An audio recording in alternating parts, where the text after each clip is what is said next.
तो आज हम देखने वाले हैं एक्सरसाइज 9.1 का 4 नंबर क्वेश्चन। ठीक है, क्वेश्चन है कि भूमि के एक बिंदु से जो मीनार के पाद बिंदु से 30 मीटर की दूरी पर है, ठीक है ना, मीनार के शिखर का उन्नयन कोण 30 डिग्री है, तो मीनार की ऊंचाई ज्ञात करें। ठीक है, अब ध्यान से समझेंगे हम। क्या कह रहा है कि भूमि, ठीक है ना, यहाँ पर पहले भूमि कह रहा है कि भूमि के एक बिंदु से, तो मान लेते हैं कि ये हमारा मीनार है। ठीक है, ये क्या है, मीनार है हमारा, और ये मान लीजिए भूमि हो गई, ये बिंदु हो गया भूमि का।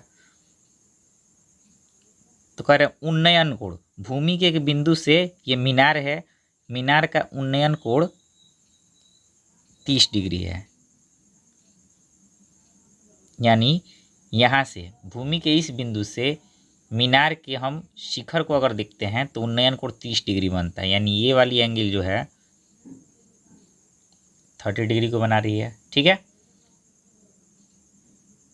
और भूमि के बिंदु से मीनार की भूमि, यानी यहाँ से इस मीनार की जो दूरी है ये 30 मीटर दिया हुआ है। तो हमें क्या करना है आज, तो हमें ज्ञात करना है मीनार की ऊंचाई। तो इसको हम ए भी मान लेते हैं। ठीक है, इसको ऐसे ही सॉल्व करेंगे हम। चलिए देख लेते हैं हल। ठीक है, क्या होता है।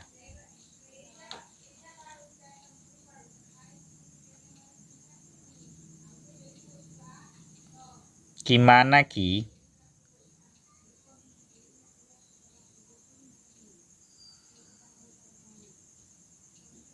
मीनार की ऊंचाई बराबर ए बी। ठीक है, ए बी हमारा मीनार की ऊंचाई हो गया, और भूमि के बिंदु से मीनार के शिखर को देखते हैं तो 30 डिग्री का उन्नयन कोण हमारा बन रहा है, और ये दूरी दे रखा है मीनार, भूमि से मीनार की जो दूरी है वो 30 मीटर की दूरी है। यानी हमको ये ज्ञात करना है। ये देखिए, ये हो जाएगा परपेंडिकुलर। ठीक है ना, अगर हम बात करते हैं क्या कि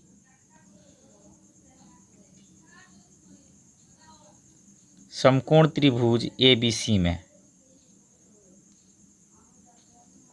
ये हो जाएगा परपेंडिकुलर, और ये हो गया बेस। यानी ये है हमारा लंब है और ये है हमारा बेस आधार है। तो ये है P और ये है B। तो P और B का रिलेशन किस में होता है, हमें इस चीज़ को याद रखना होगा कि tan में संबंध होता है। ठीक है ना, यानी tan थीटा बराबर हमारा P/B का रिलेशन है। तो 30 डिग्री वैल्यू दे रखा है, यानी tan 30 डिग्री। ठीक है, tan 30 डिग्री आ गया। तो tan 30 डिग्री बराबर हम क्या लिख सकते हैं, P हो जाएगा AB हमारा, और बट्टा में क्या लिख सकते हैं, BC लिख सकते हैं हम, आसानी से आप देख पा रहे हैं। तो अब हम क्या करेंगे, tan 30 डिग्री, तो tan 30 का मान हो जाता है 1/√3 हो जाएगा, और ये AB तो वही रहा हमारा। ठीक है, BC का मान पता था कितना, 30। यानी AB अगर हम निकालेंगे तो क्या हो जाएगा, AB का मान अगर निकाला जाएगा तो ये क्रॉस मल्टीप्लाई हो जाएगा यहाँ पर, तो ये चला जाएगा ऊपर। तो AB बराबर हो जाएगा ये 30 चला जाएगा यहाँ, √3 यहाँ नीचे रहेगा। ठीक है, 30/√3 ये AB की वैल्यू हो जाएगी। तो इसको हम तोड़ देंगे, यानी 30 को हम लिख सकते हैं ना 10 × 3, और 10 × 3 को लिख सकते हैं 10 × √3 और फिर से √3। ये बट्टे में √3 ये ऐसे ही रहा, यहाँ भी ऐसे ही रहा। ठीक है, ये √3 से 3 काट देंगे, अर्थात AB बराबर प्राप्त हो जाएगा हमारा 10√3, और ये मीटर में आंसर होता है। ठीक है, तो हम कह सकते हैं कि मीनार की जो ऊंचाई है AB वो क्या है, 10√3 मीटर है। यहाँ पे हमारा क्वेश्चन नंबर 4 सॉल्व हो गया। ठीक है ना, अब हम देखते हैं क्या कि 9.1 का ही क्वेश्चन नंबर 5 को भी हम आज यहाँ पे सॉल्व करेंगे। चलिए उस क्वेश्चन को भी हम देख लेते हैं।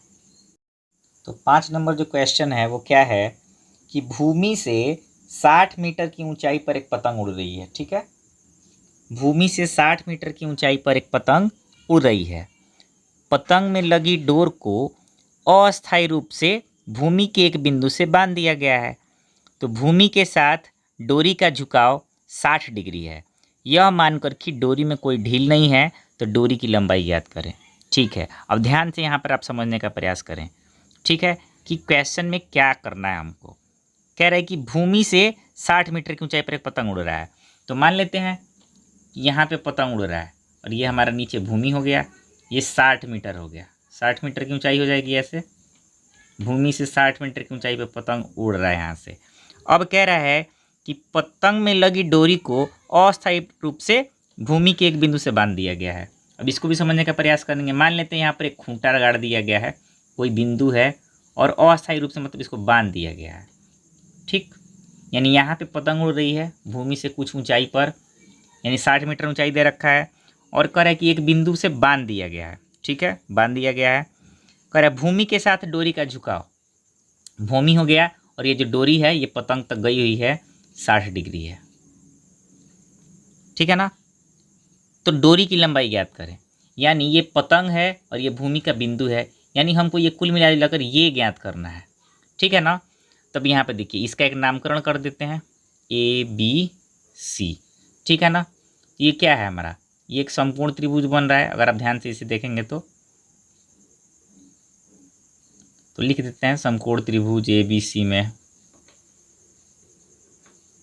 क्या, तो माना कि